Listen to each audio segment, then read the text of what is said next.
Hi, everyone. Good evening. Welcome to Evoke Therapy Program's broadcast. Today's Monday, September 21st, 2020. Recently, one of our listeners asked me to speak on this subject. Tonight's subject is therapy fatigue. And I thought that was an interesting topic. I don't think I've ever been asked about this topic. And it was, for me, a really fun topic to prepare for. As I go into the broadcast this evening, a couple of things. I'm going to talk about kind of the way that I see therapy, how I see therapy. And I know that there are an infinite number of therapies out there, as infinite as there are people, at least there are many as there are people.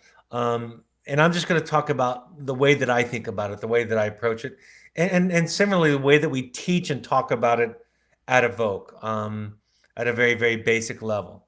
Um, so, with that, let me get into it.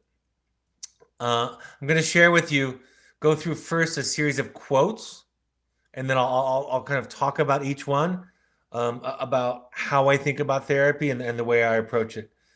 This first quote, I quote in my first book, The Journey of the Heroic Parent, and it is we have it as a poster on our wall in our wilderness therapy program.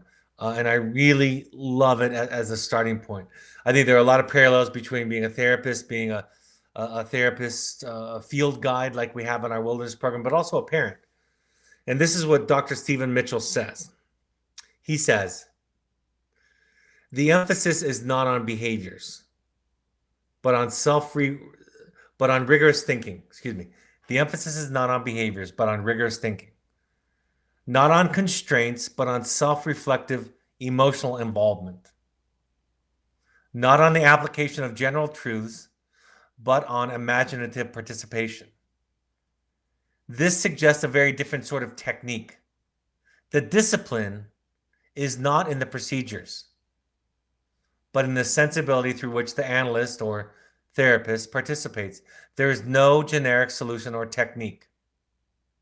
There is a great deal of disciplined thought in the skilled practice of clinical psychoanalysis or therapy and continual complex choices. So this first quote, this first idea is that therapy is a different way of being. The way that I think about therapy, the way that we think about therapy at Vogue. And it's a fundamentally different way of being. And the word fundamental is important because it's not, like Dr. Mitchell talks about, it's not about a technique or a theory. It's about a way of being with another person. I'll talk about this later on, but it's when I'm training therapists or field staff, I say to them, you don't need to. In fact, there's very little skill or value in confronting the client's defenses. But what you try to accomplish is you try to be with the person in such a way that the defense, which is just put in place to protect them from a threat, you try to be with them in such a way that the defense isn't necessary.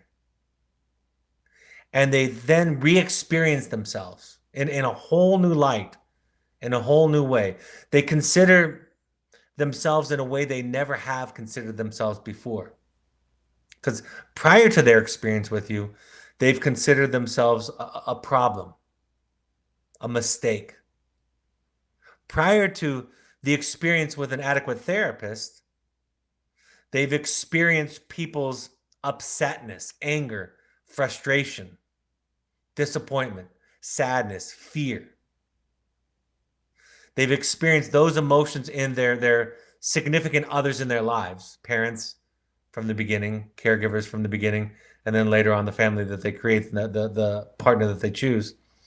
They've considered all of those feelings in those other people as evidence that something is wrong with them. And because you as a therapist have a different way of being with them, they can start to consider the possibility that everything they thought about themselves isn't true. And so that's a very ambitious idea to begin with. And I'll get into the specifics more as we go along, but I want to just start from that place. We as therapists, it's very important that we not re-injure or re-wound, if you will, our clients by treating them as they were treated in their earlier contexts. And that is by placing our feelings on them, by anxiously wanting to fix them and having that come out in advice, by removing the valid feelings that they're experiencing in life, not just from their past or from their current circumstances, but also in their experience in therapy. And so the first thing about therapy fatigue that I'll say, that'll be probably a theme throughout this broadcast, is if you're tired of it, you might want to stop going. Because you have an inadequate therapist,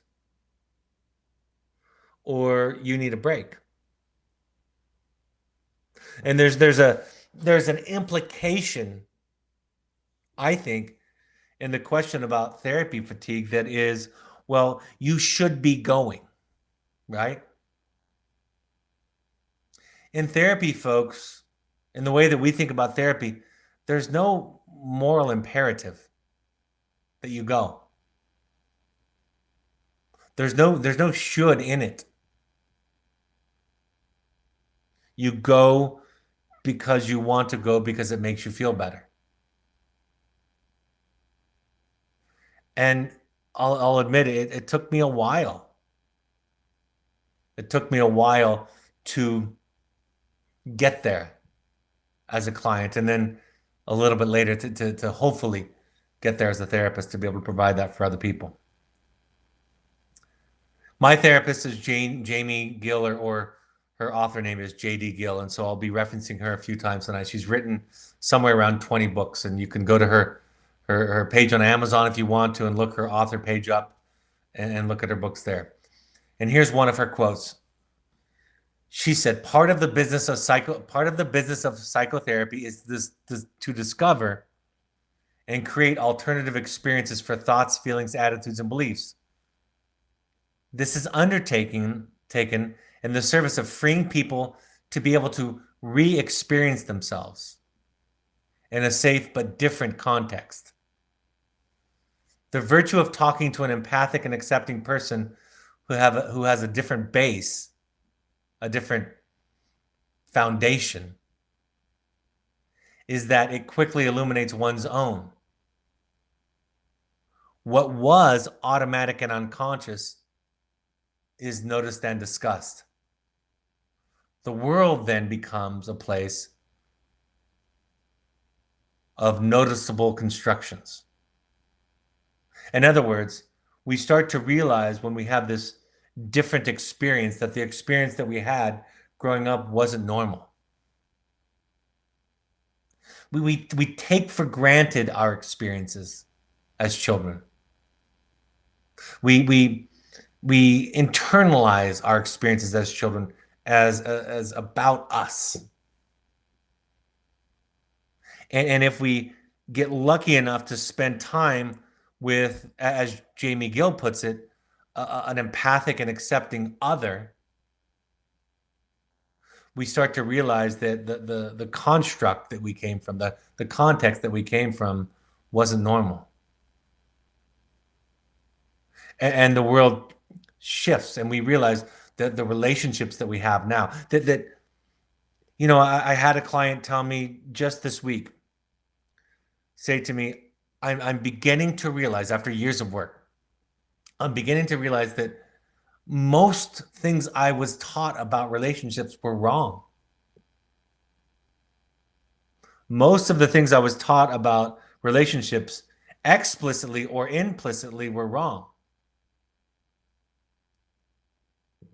And I'm really grieving that, and grieving what I've done to my children, what I've done in my marriage as a result of that. And that's what Dr. Gill is talking about. That re-experiencing oneself in a safe and accepting context, right? Like I said in my most recent book, when Jamie said to me in therapy years ago, if you came in here and told me you were having sex with a chicken, I would assume you had a good reason. I'd want to understand why. It was in that moment that that idea crystallized for me. It wasn't the only moment or the last moment. But that moment it crystallized for me. I realized I I was in a room I had never been in my life. I didn't grow up in that place. My wife wasn't that way. I wasn't that way with her, I should say also. And the idea that somebody could respond to something as silly and ludicrous as sex with a chicken, of course, it's a ridiculous example. But the idea that somebody could respond to my behavior with curiosity, compassion, and a desire to understand instead of judgment blew me away. And then I started to look at all of my relationships in life, friends, colleagues, children, spouse, everybody. And I started to understand. I started to measure that experience against those. Jamie Gill also said this, talking about, because a lot of people think that therapy is about confrontation. I thought therapy was about confrontation when I was younger. I thought it was about clever, skillful, really kind of intelligent confrontation. And Jamie Gill says this: it is important to recognize the defense is doing important psychological work, or the energy required to maintain it would not make sense. Ripping away defenses does not improve the situation. Taking them away before the person is able to tolerate what the defense masked leaves the person worse off than before. At least before, with the defense, he or she could function.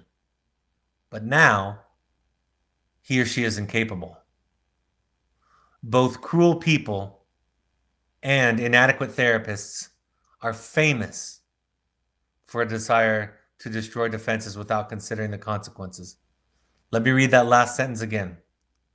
Both cruel people and inadequate therapists are famous for a desire to destroy defenses without considering the consequences. And here's what makes it all the more insidious. As parents of children that are struggling with mental health and addiction issues, we tell them it's for their own good. We tell them it comes from love and a loving place. Because we lack the capacity, and that's a big thing. We lack the capacity. And at least the awareness and the understanding that the defense is serving a purpose. And that if we find that purpose and we honor it and we listen to it and we give it a witness and we sit with them in it, in the pain, in the wound, in the fear, in the hurt, in the sadness, in the grief, so that they're not alone in it, they can begin to muster up the courage to get rid of the symptom that was put in place to protect them. And so that's what we try to do as therapists. That's what we try to do as parents, for sure. And that's what we try to do in intimate relationships for each other. Right? We want to find somebody who's curious about our misbehavior. I come to therapy each week, and just like this last week, I say to Jamie, well, I've screwed up again. You know, I've made a mistake again. And she smiles lovingly and says, okay, tell me about it. Tell me all about it again. And I tell her how I've bumbled through something as a father or a husband or a therapist or a boss, right? And then we We, in this safe place, we look at it, we explore it. And I discover what it was masking, what it was protecting. There are times where it's just ignorance, it's just a learning opportunity, but more often than not, the block is psychological.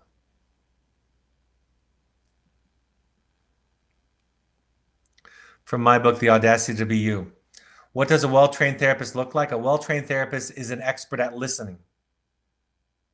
He or she wants to hear how you feel, not how you are supposed to feel. He or she will try to find you where you are. He or she will try to find how it feels to be you with your history, your dilemmas, your hopes and fears. If, instead of trying to hear and find you, your therapist has the right answer for you, find another therapist. The right answer will be the therapist's answer and not your answer. This will likely duplicate the ways you were treated by your parents. And there's a huge shift here, right? There's a huge shift in understanding what therapy is, what it means to be a parent, what it means to care about somebody. And you know this, those of you who have been at it a while, you know it because you have less of an interest being around people who have advice for you. You have less of an interest being around people who tell you not to feel what you're feeling. And you have less of an interest in debating with them whether or not they're doing that. You don't need to, like you did early on in the work, convince them that they're gaslighting you.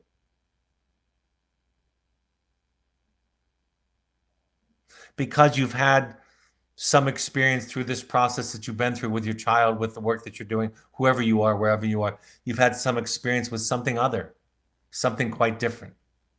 And you want that. And you also know what it's like to be there for somebody else. And you realize fundamentally that the greatest gift, the one that gets so little press, I talk about this all the time, sharing your truth gets so much press in the intimacy discussion, showing up and telling your truth. Self-help authors and gurus talk about that all the time. Show up and tell the truth. What doesn't get the press, what's not talked about or understood, is it's holding somebody's pain that comes out in what we would call pathology or twisted thinking or symptomatic behavior.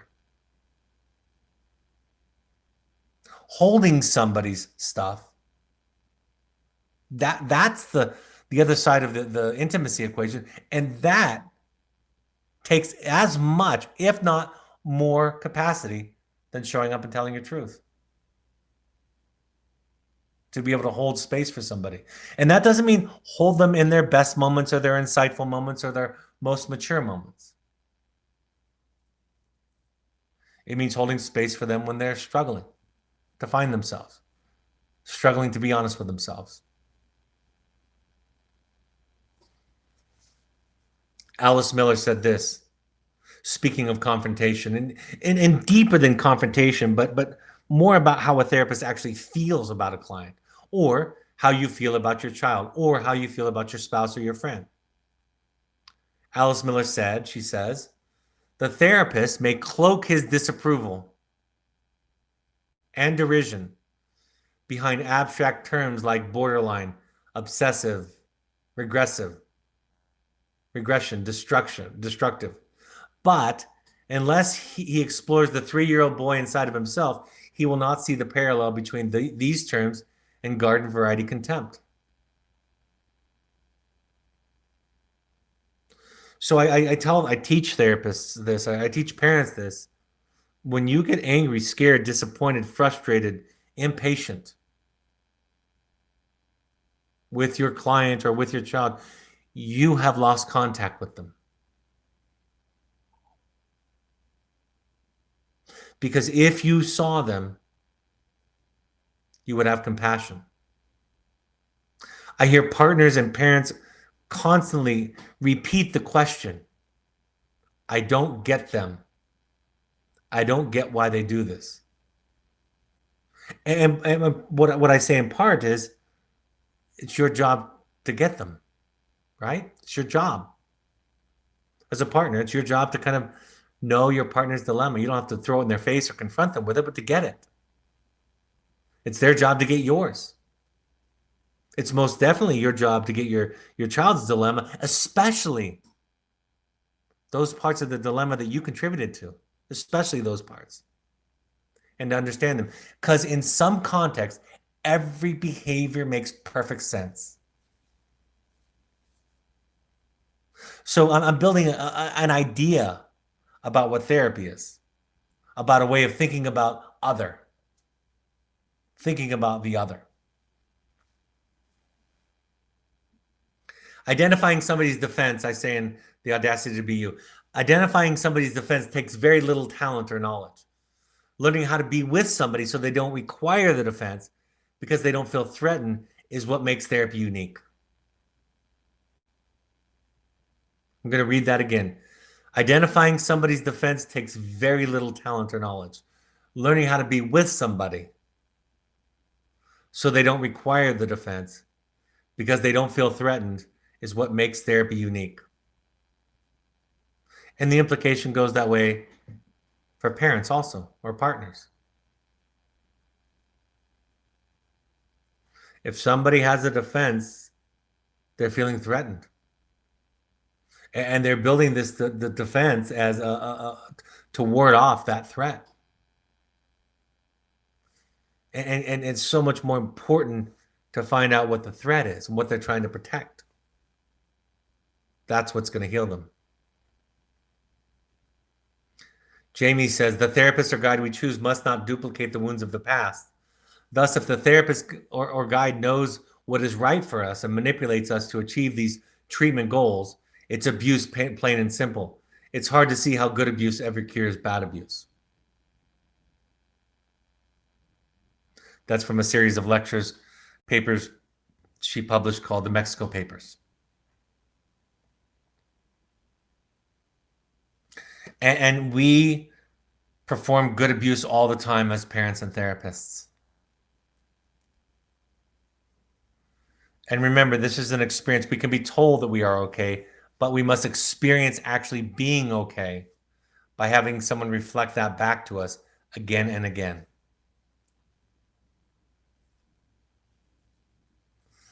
The fact is that external validation is necessary. People ask me all the time, how do you do this? How do you do this thing that I want to do in life, to show up, to be a different? I know what my wounds are. I see what my symptoms, what my defenses, my behaviors are that are problematic. How do I undo those? And what I share with them is the only thing I know is you spend time around somebody who can see and appreciate all of you, not just the good parts, not just the beautiful, talented, smart, intelligent, creative, funny, wonderful, accomplished parts. Those are kind of easy to see, kind of easy to hold. But somebody who can hold the broken, sad, injured, wounded, scared, hurt, grieving parts of us. And if you can be around somebody that can sit with you without getting anxious, without getting afraid, without an eagerness to try to fix those things, right? And that eagerness is framed in good intentions, and it's not. That eagerness comes from an anxiety, a lack of self in the other person. If somebody can be with us in our woundedness, can sit with us in our unanswerable questions, we re-experience ourselves as okay, and we heal and we unravel and we unfold the broken parts of us, and we attend to them. The fact is, I say that external validation is necessary. The key is to find a source who values the authentic self, which is all of the self, rather than some part object, some good part.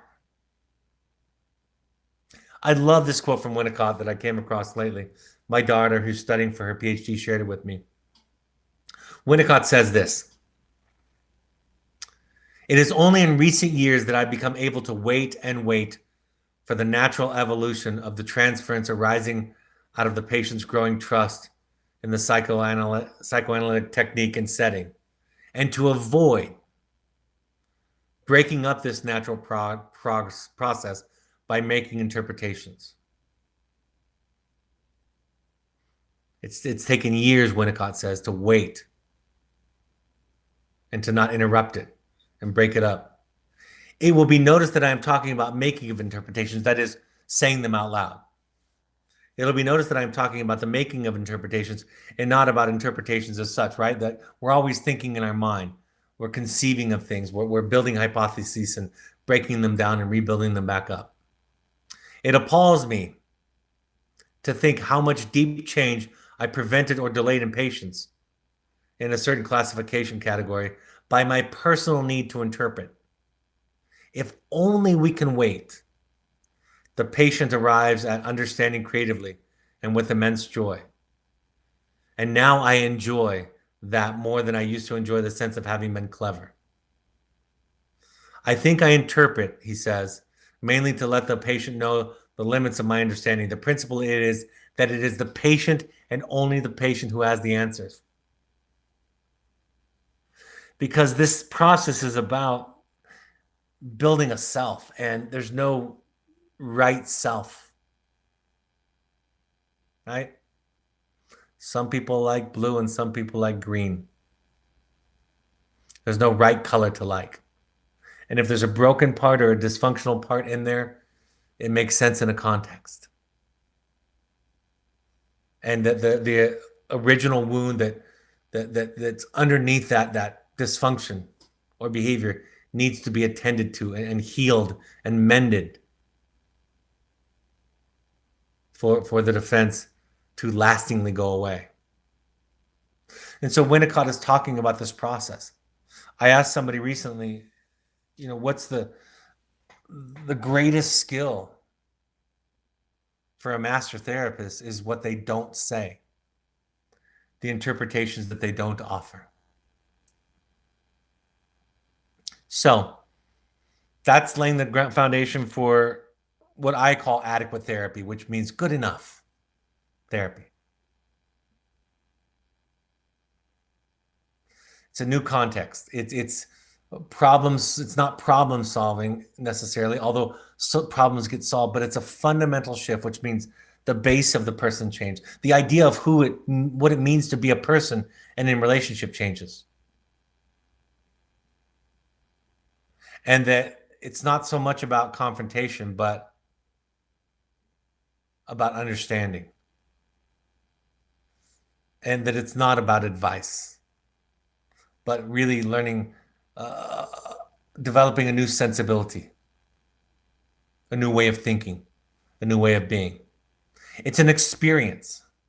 Walking into a therapy session and telling the truth, what you feel and think, telling the truth, and ultimately taking the risk that therapist is going to respond the same way that your early context responded, with judgments and opinions and advice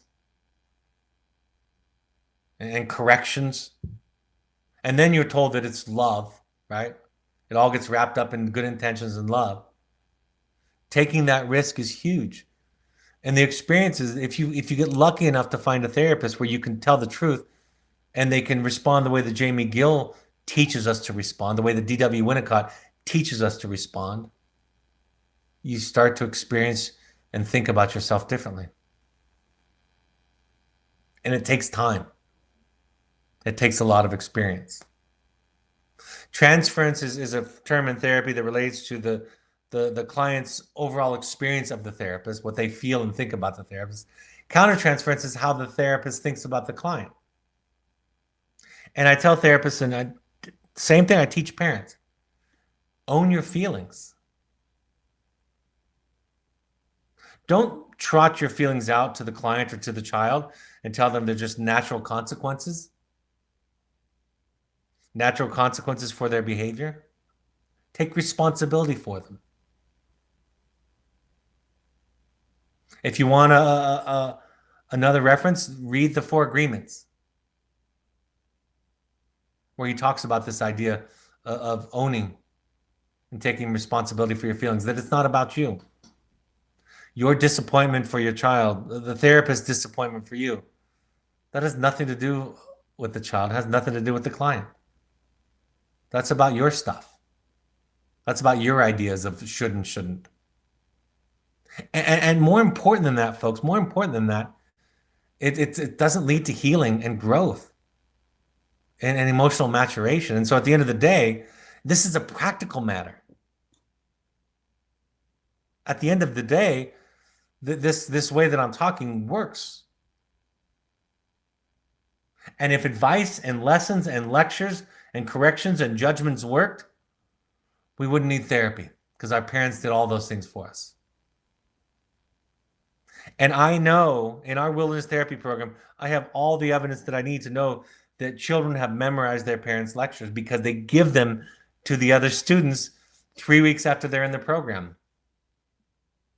They become lecturing parents and impatient parents with each other, quick and sure of themselves to give somebody a lecture about the right way to be and think and do. Challenge your therapist. Tell them how you feel. Tell them what you want and what you don't want. And then you measure their response. And if they respond with phrases like, I'm sorry, thank you for telling me, I'm so glad you're talking about this, let me see if I can do better,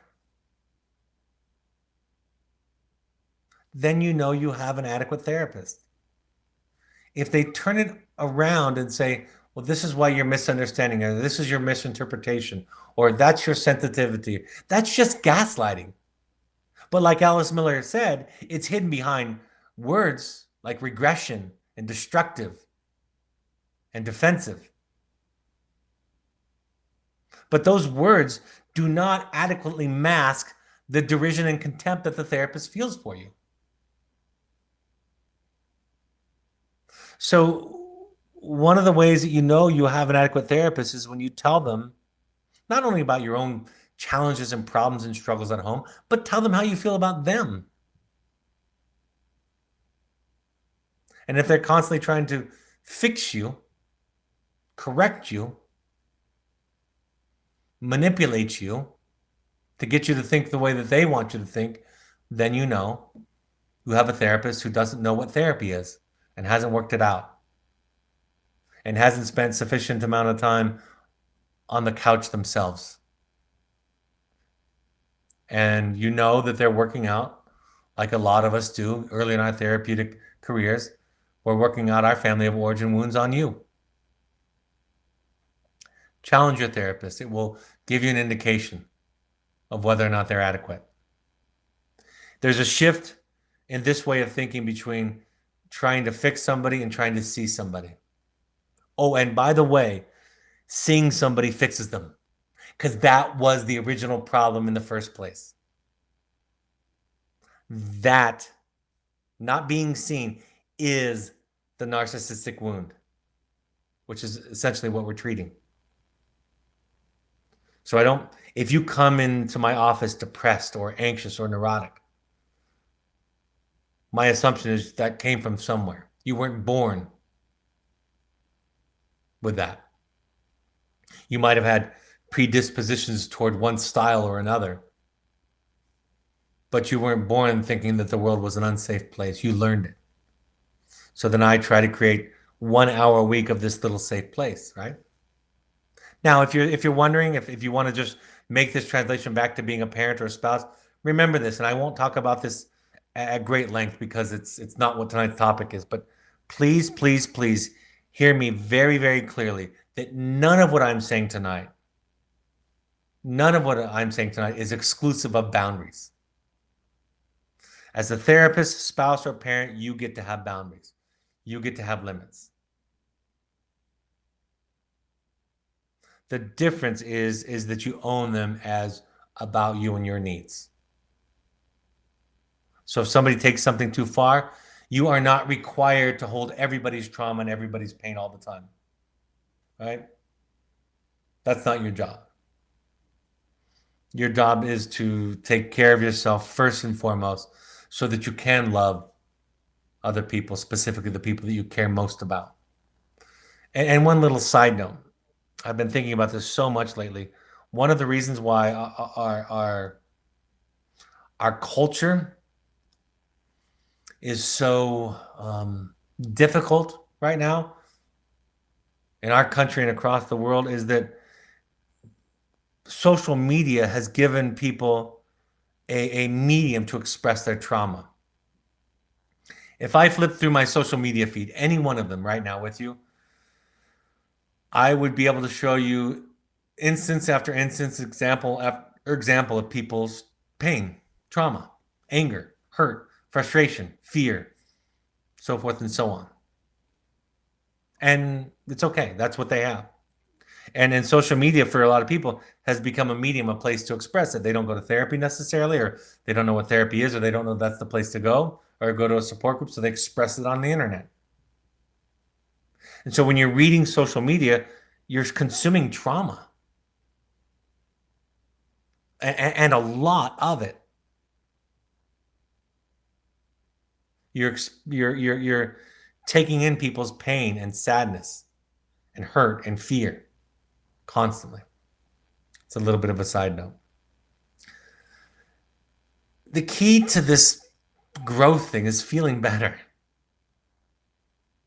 You know, I said in the Audacity to Be You, and I love Maya Angelou, and I know that her quote that's attributed to her, she didn't exactly say it this way, where she's, you know, it's attributed to her that it was said that if I knew better, I would do better. I did what I did then because that's all I knew, and now that I know better, I'll do better. That's part of it, you know. But deeper, what I've learned about it is deeper. It's really about feeling better. If I felt better, I would do better. There's lots of things that I know. I mean, I have a PhD in this stuff, literally. And I've been pursuing it in my career now for 30 years. So I know stuff, but I still screw up every day in my relationships. I still self-medicate with electronic devices and food and other things, right? I still stumble over myself because I don't feel as well as I need to be able to not do that stuff. So the job is to feel better. And so therapy should make us feel better. And that doesn't mean that we don't feel pain or sadness or fear or grief. It just means that we don't feel it alone. And there's nothing wrong with us that we're feeling it. And there's something soothing and comforting about having a witness, an empathic and accepting other. So this last part is about therapy fatigue.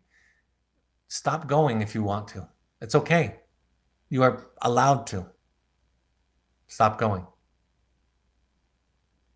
And I'm sure that one of the next questions I'll get asked, because many of the listeners are parents, is, should I require my child to go? You can require whatever you'd like.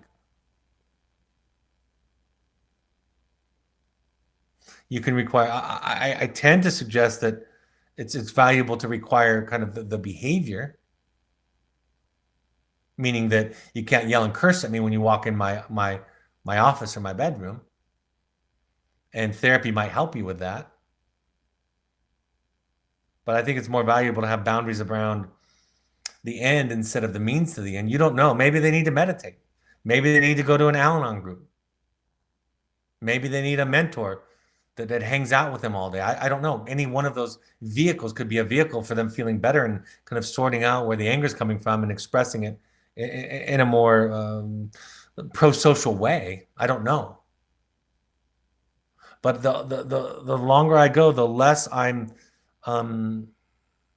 believing that it's going to be helpful to require children to go to therapy on their own. Now, I think bringing a child into therapy with you, if there's a conflict, that's a different, it's a different situation, right? Then you're saying, I need help. I can't do this on my own. If we're going to live together, I need you to come to family therapy with me. And I think what you'll find, like many people find, is after a while, is that the bulk of the therapy will be just your individual therapy. And what that will create for you is a greater capacity to be there for them in the ways that they need and to make sure that you are taking care of yourself and not asking them to take care of you. And you do that with your boundaries and your limits. Therapy should feed you. I've been with Jamie Gill for 21 years. And there were two or three times when I contemplated quitting. I went to a couple of, every other week, a couple of times. And I don't now, I don't have a mind or a sense that I'll quit until she quits. She's 80, almost 80.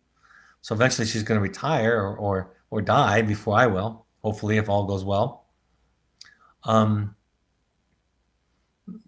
But it's a practice that I keep in my life as a reference point to be seen, to get grounded. Sometimes I have crises that I'm struggling with or dilemmas that I want to unfold. Sometimes I use it for supervision. Sometimes we talk about movies. And what I've learned is I paid for the hour, and after that, I don't owe her anything. Therapy gets to be what I want it to be. And I have the practice. Like, think about morning meditation or morning prayer. Some of you might have that discipline, that practice. And if you have a prayer or a meditation practice, you know that sometimes it's not that great. And sometimes you're kind of phoning it in, so to speak. It's not that profound. You know that if you have a practice.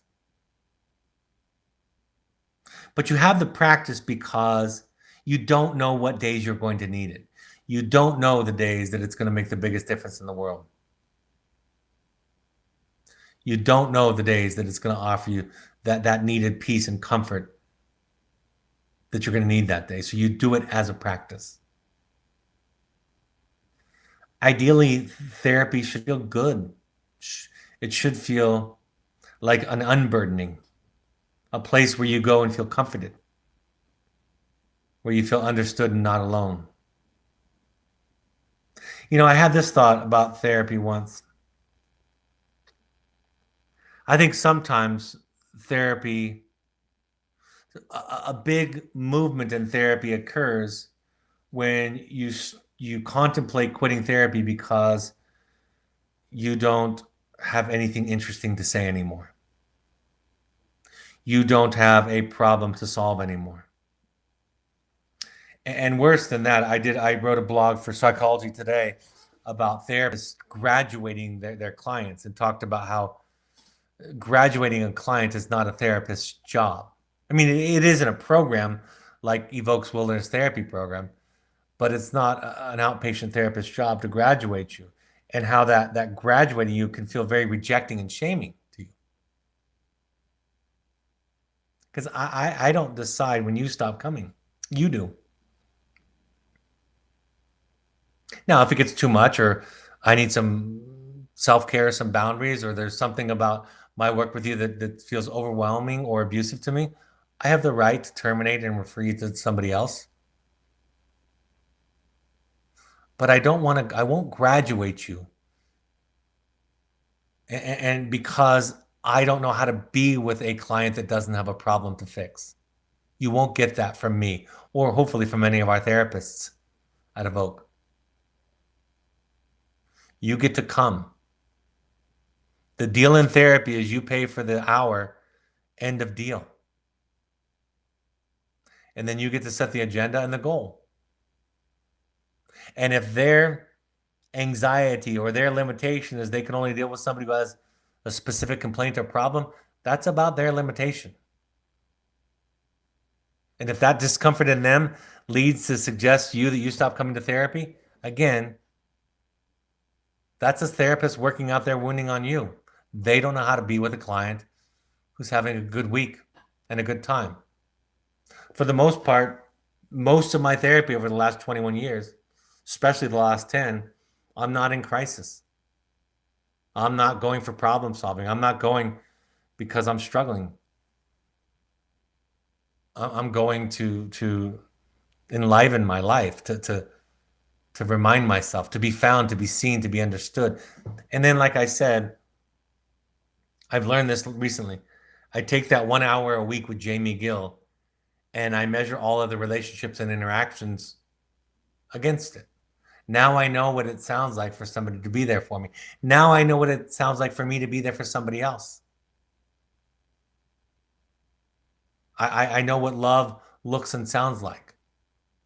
I know what anxiety, I know what mental health and mental illness look like. I know what narcissism looks like because I know the absence of it. I know what adequacy and capacity looks like because I've felt it and I've experienced it. Making it a practice because you don't know when you'll need it, and then measuring it against all your relationships. So at the end of the day, if you need a break, take it. That could be the most therapeutic part of your therapy, is to take a break. I had a client recently who told me the story of where a loved one quit therapy and they were shamed for it, told that they were making a big mistake and that their problems would still follow her wherever she went. I had a friend tell me that after a decent length of time that he wanted to leave his rehab, and the therapist expressed disappointment. Those responses by a therapist are not just not therapeutic and not within the scope of good therapy, they're abuse. And they're probably abuse that replicated the abuse that that person experienced from their parents from the earlier context. Winnicott said, it's the false self that brings the real self into therapy. So what we think therapy will be, it ends up becoming, if we stay long enough, something very, very different.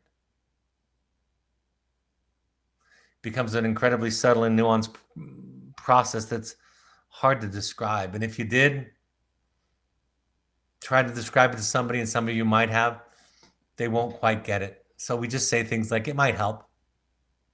Here's a name you might try. Find therapists who make finding you a priority. You set your goals in therapy. For me, my goal is I get 1 hour a week that's mine. I get 1 hour a week where I can't make a mistake and I can't do it wrong. I get 1 hour a week where I'm okay. I get 1 hour a week where I don't have to take care of anybody else. Those are my goals in therapy. Find a therapist that's responsible for their own feelings. Find a therapist who finds you and your answers, helps you find your answers rather than gives you their answers. All right, I'm happy to take any live questions from anyone.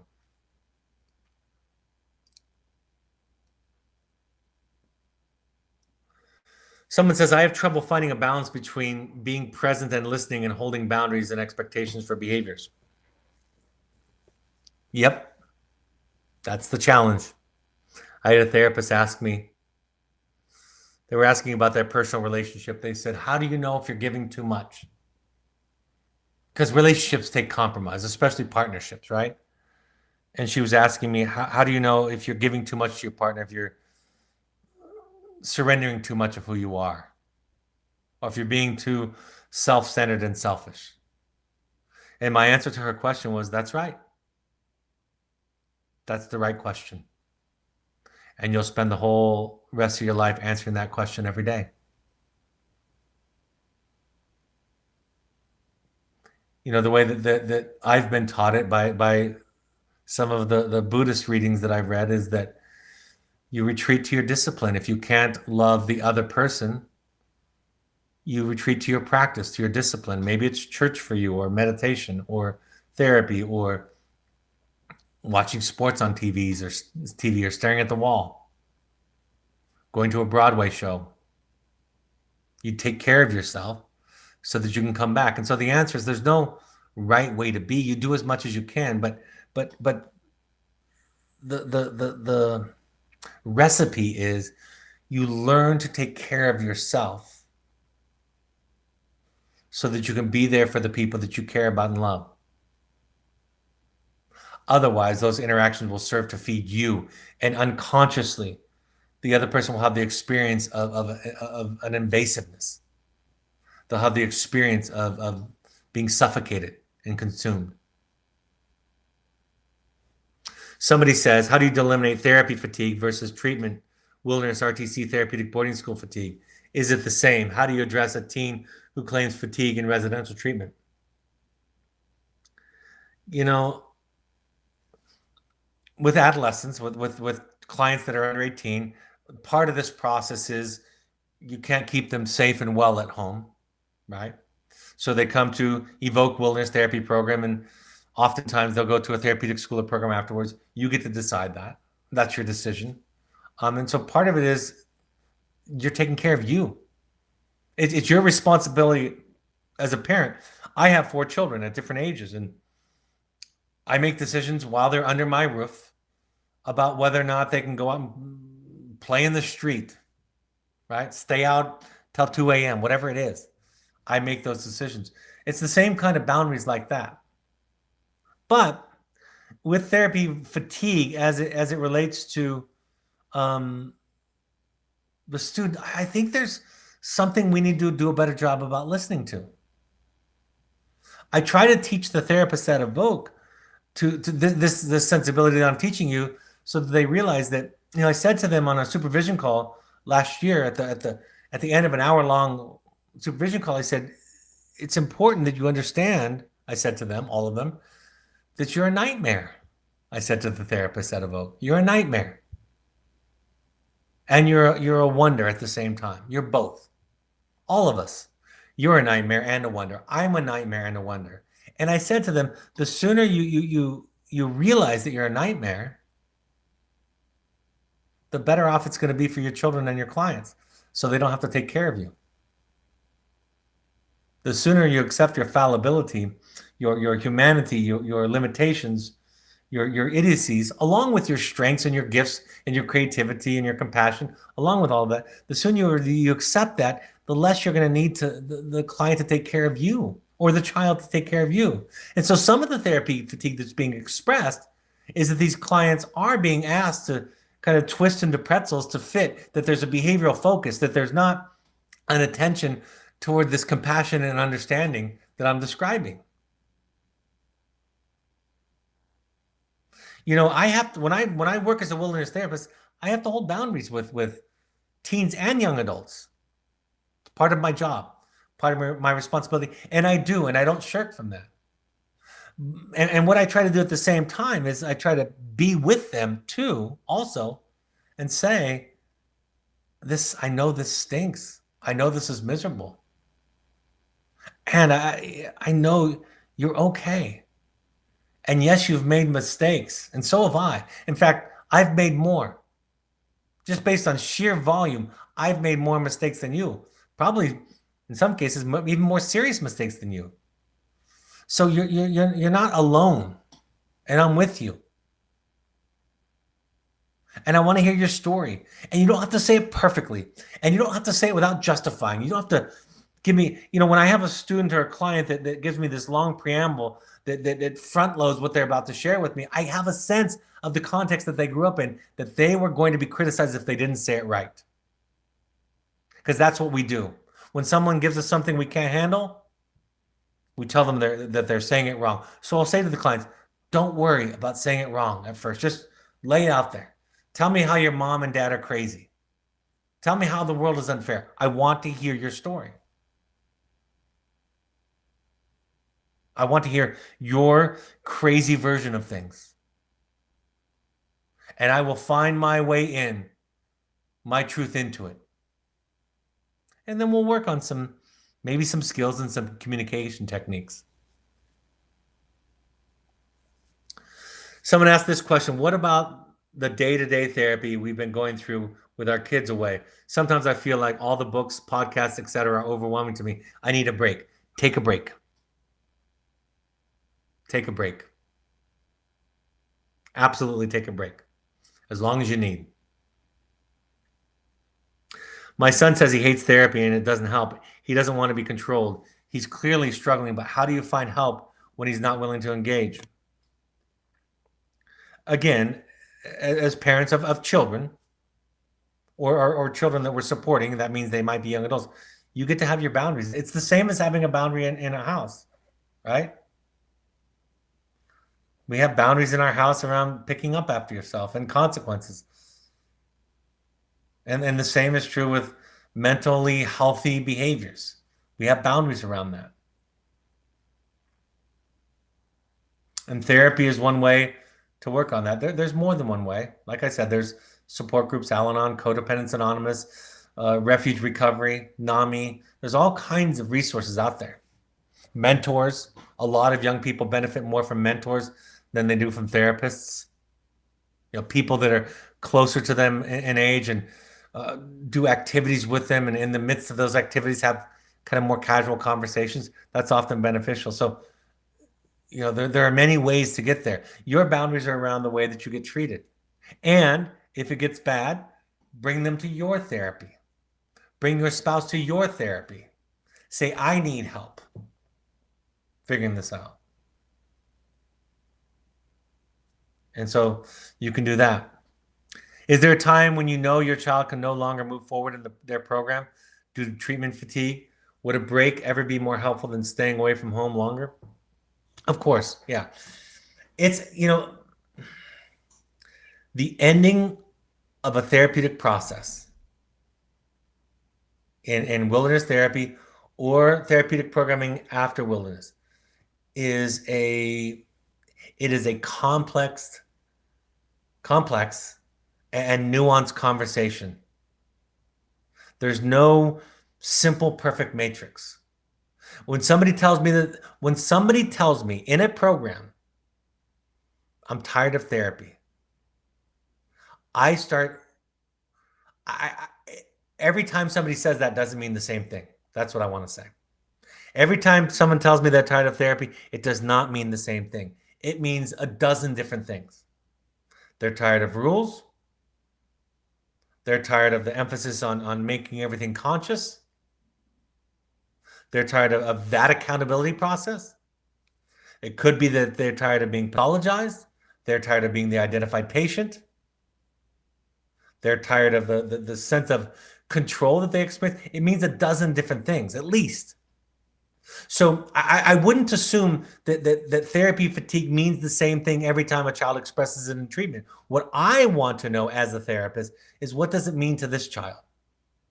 Can we adjust? Can we help them? Can we support them so that the therapeutic process feels beneficial? And it might be impossible because they might be talking about something that's non-negotiable, like boundaries and accountability, right? So someone says, sometimes I need someone to tell me and believe it that I'm going to be okay versus just saying I'm sorry. You said this to me during my intensive and it moved me and made a huge difference. I think because you believed it. Yeah. Thank you. I'm sorry is okay. But I'm bigger on a more developed conversation. I'm the presence. Let me say it this way: the presence of a grounded, capable other, and their sense that everything is going to be okay gives you the sense that you're going to be okay. A therapist, in the way that I'm describing therapy, a therapist takes in your pain and trauma. They metabolize it, and they reflect back a sense of okayness to you. You have an experience with them that you're okay. And so I'm sorry is just a small piece of that. Just a tiny part of the equation. You're right. The depth of the dialogue around your pain, sadness, fear, anxiety, whatever it is, the depth of it is what makes the difference. So thank you for sharing that. All right, folks, let's go to upcoming. If there are any questions, you can submit them. For those of you who don't know, we have a wilderness therapy program. I know those that are watching, this will seem redundant, but we have a lot of listeners of people that don't. We have a wilderness therapy program in Oregon, one in Utah for ages 13 to 18 and young adults going up to around the age of 30 or so. For more information, you can contact evoketherapy.com or our admissions folks by emailing them admissions@evoketherapy.com or call us on our toll-free number 866-411-6600. If you would like to do a deep dive into your own work, we have in-person intensives and online intensives now. The next in-person intensive will be November 11th through 15th. The online intensive the next one will be September 25th through 27th. We have a Finding You Too coming up this week, which I'll be hosting. And then we have an Embracing You intensive exclusively for women of color at the end of September. Email intensives@evoketherapy.com for more information. We have a Pursuits program, which can be, think of therapy light or sober fun. Now during COVID, this is also a way to spend time with your child in the middle of programming. So it's not therapy heavy. Speaking of kind of therapy fatigue, it's not therapy heavy. It's support, but it's fun and engagements. It's separate from our wilderness program. So it can also be something you do in between wilderness therapy and the next step. Contact Sarah@evoketherapy.com for more information. Upcoming parent support groups. Our next one will be October 1st at 6:30 p.m. Mountain Time. And for our intensives alumni, our next one will be October 13th at 6 p.m. Mountain Time. All of these are via Zoom right now. We'll do them back in person when the pandemic has subsided. Contact Malia@evoketherapy.com for more information. We ask all current parents to go to 6 12-step support groups, any combination of Al-Anon, CODA, Families Anonymous, adultchildren.org you can go to, refugerecovery.org, or even NAMI.org for free classes and resources in your area. All of these broadcasts are available on your favorite podcast platform. Just search Finding You and Evoke Therapy Podcast on any podcast app or platform, or just go to soundcloud.com on your computer. We are on Twitter and Instagram. Just search Evoke Therapy or Evoke Therapy Intensives. On Facebook, you can find us by searching Evoke Therapy Programs or Evoke Therapy Intensives. And you can also find the Evoke Family Foundation by going to evokefamilyfoundation.org or find them on Facebook. And then our blog, of course, has new information. My 2 books, The Journey of the Heroic Parent and The Audacity to Be You, are available on Amazon. Are there any live questions? Any leftover questions? All right, we're going to have two broadcasts this week. So the next one will be this Wednesday at 7 p.m. Mountain Time. And that's just going to be a question and answer. You can invite family and friends to this one. Anyone's invited. You can have siblings come to this one. So this Wednesday, September 23rd at 7 p.m. Mountain Time. Thank you for joining us. Thank you for your questions, for your engagement. And for and on behalf of your children and the people that love you, thank you for doing your work. I hope this is a helpful point of contact. Take care, folks. Talk to you next time. Bye-bye.